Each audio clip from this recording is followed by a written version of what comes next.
नमस्कार दोस्तों, NI30ST में आपका स्वागत है। आज मैं आपके बीच एक क्वेश्चन डिस्कस करने वाला हूँ, जिस क्वेश्चन में आपको पार्शियल डिफरेंशियल इक्वेशन बनाना है। पार्शियल डिफरेंशियल इक्वेशन किस प्रकार से बनाएंगे किसी फंक्शन से, तो आइए इस क्वेश्चन को हम सॉल्व करते हैं। तो क्वेश्चन में क्या बोल रहा है, क्वेश्चन को रीड कर लेते हैं।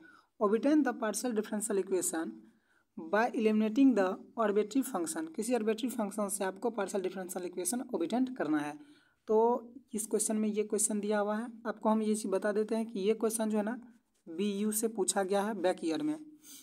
तो आइए इस क्वेश्चन को सॉल्व किस प्रकार से करते हैं। Eliminating the arbitrary function. Eliminating the arbitrary function से आप सिंपल इसको, जब इस टाइप का क्वेश्चन आएगा तो आप आसानी से सॉल्व कीजिएगा, क्योंकि जो भी इसमें फंक्शन के अंदर में दिया रहेगा उसमें एक u दिया रहेगा और दूसरा v दिया रहेगा।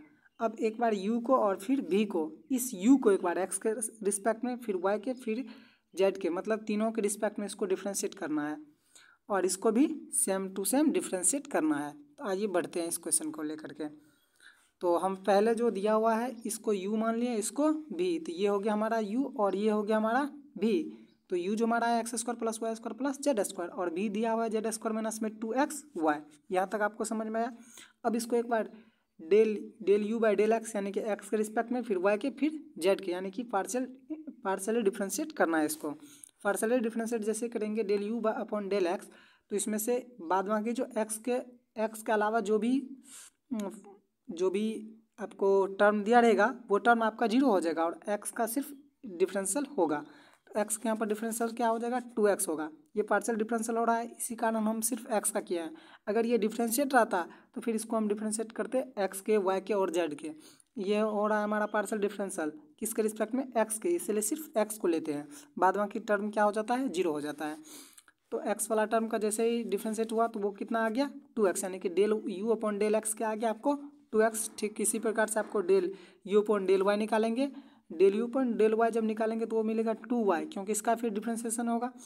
फिर उसी प्रकार से del u upon del z, तो फिर इसका होगा तो वो निकलेगा 2z। इस प्रकार से हम u निकाल लिए। ठीक इसी प्रकार से सिमिलरली आपको del v upon del x, फिर डेल y और डेल z निकालना है।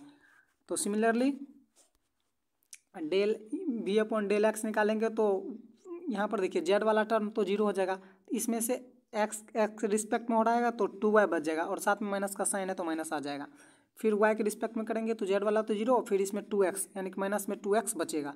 फिर यानी कि del v upon del z, यानी कि z के रिस्पेक्ट में, तो ये वाला कॉन्स्टेंट टर्म जीरो हो जाएगा, यानी कि ये जीरो हो जाएगा, कॉन्स्टेंट नहीं, ये टर्म जीरो होगा और इसका डिफ्रेंसिएशन होगा तो 2z बचेगा। अब हमको यानी कि डेल v और डेल u के रिस्पेक्ट में सभी का डिफ्रेंसिएशन मिल चुका है।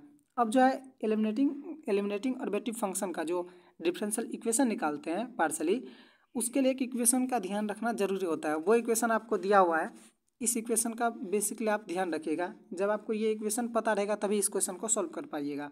तो इस इक्वेशन को आप ध्यान में रखिएगा। ये इक्वेशन में सिंपल है, del u comma v upon y comma z, यानी कि एक बार इसको एक बार u और फिर v और फिर y और फिर z, और इसके साथ del z upon del x। फिर सिमिलरली ऊपर वाला तो सेम ही रहेगा और नीचे वाला में चेंज हो जाएगा, यानी कि y z था तो एक बार z x आ जाएगा, अगले बार में x y आ जाएगा। तो इसके साथ यानी कि अगर यहाँ पर z x आ गया तो क्या बच गया, y, यानी कि तीन गो टर्म है, x y और z है, तो यानी कि y z आ गया तो x बचा। ठीक, तो यहाँ पर जेड एक्स आ गया तो वाई बचा, इसलिए del z upon del y. यहाँ पर वाई और जेड आ चुका था इसलिए डेल एक्स बचा यहाँ पर। और लास्ट वाला टर्म हमारा बनता है u upon v upon u comma v upon del x comma y. अब इस फंक्शन में सिर्फ उस जो वैल्यू हम ऑब्टेन किए हैं बैक में, वो सारे वैल्यू यहाँ पर पुट करेंगे। पुट जैसे ही करेंगे तो आपको कुछ इस प्रकार से प्राप्त होगा, और इसको आप जैकोबियन भी कहा जाता है, यानी कि इस चीज़ को रिप्रेजेंट आप जैकोबियन से कर सकते हैं। तो del u comma v upon del y comma z बराबर एक डिटर्मिनेंट का फॉर्म बनता है। तो इसको पहले लिखिए, तो जैसे ये लिखा है del u upon del y लिखिए, फिर del u upon del y लिखिए, फिर डेल u को फिर z के साथ लिखेंगे तो del u upon del z। फिर देखिए अब u वाला का लिख दिए, उसके बाद v वाला को लिखेंगे, v वाला को जैसे लिखेंगे तो फिर del v upon del y, del v upon del y, फिर इस v को लिखेंगे फिर del v upon del z। तो यहाँ तक समझ में आ गया। अब यहाँ पर वैल्यू को पुट करेंगे जो आप निकाल के लाए हैं। अब उस वैल्यू को यहाँ पर जैसे ही पुट करेंगे तो del u upon del y का वैल्यू 2y लाए थे, फिर del u upon del z का वैल्यू 2z लाए थे, और del v upon del y का वैल्यू माइनस में 2x, और फिर del v upon del z का वैल्यू 2z। अब इसको सॉल्व करेंगे, क्रॉस मल्टीप्लिकेशन कर लेंगे।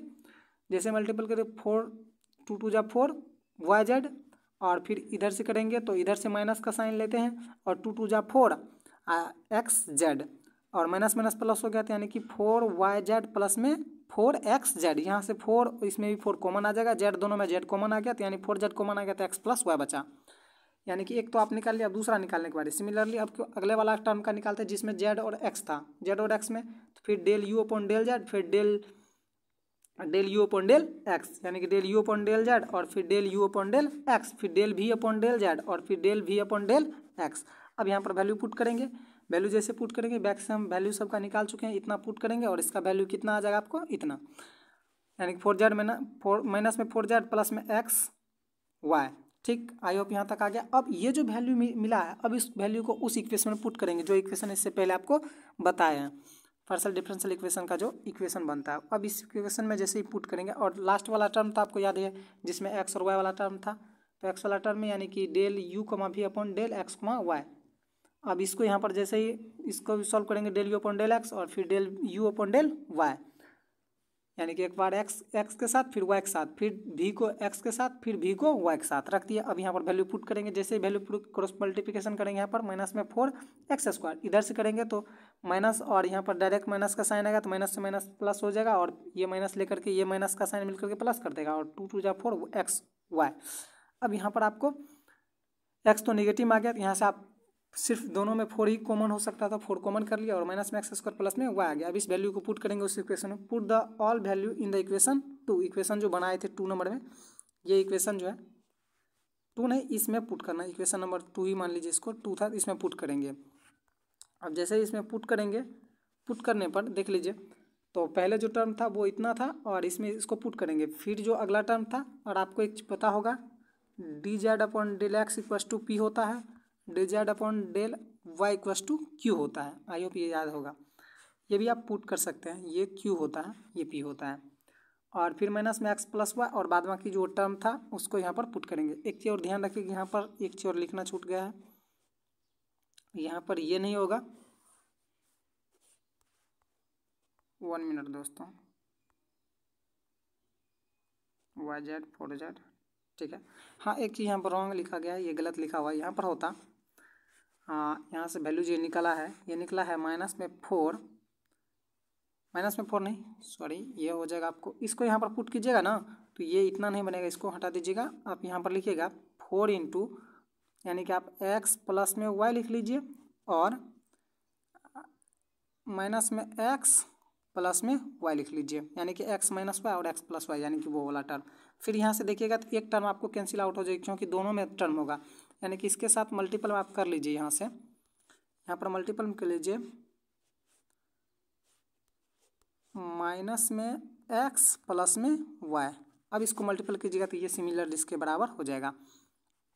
तो यहाँ पर जैसे ही पुट करें, इसको भी यहाँ पर आप लिख लीजिए, इसी पार्ट को यहाँ पर सेम टू सेम, ये भी यहाँ पर प्लस होगा और x के साथ माइनस, ये भी यहाँ पर प्लस होगा और x के साथ माइनस है। अब देखिए इधर भी एक्स वाई है, इधर भी एक्स वाई है, इधर भी एक्स वाई, वो एक्स वाई कैंसिल आउट हो जाएगा, 4z इधर था, 4z इधर था, 4z कैंसिल आउट हो जाएगा। जैसे ही 4z कैंसिल आउट होगा तो इधर सिर्फ बचेगा आपको माइनस में x प्लस में y, और इधर बचेगा x यानी कि p माइनस q, यानी कि del z upon del x minus में del z upon del y। I hope यहाँ तक समझ में आया होगा, इस क्वेश्चन का यहाँ तक सॉल्यूशन था। अब अगले लेक्चर में हम दूसरा क्वेश्चन लेके आएंगे, तब तक के लिए जय हिंद दोस्तों।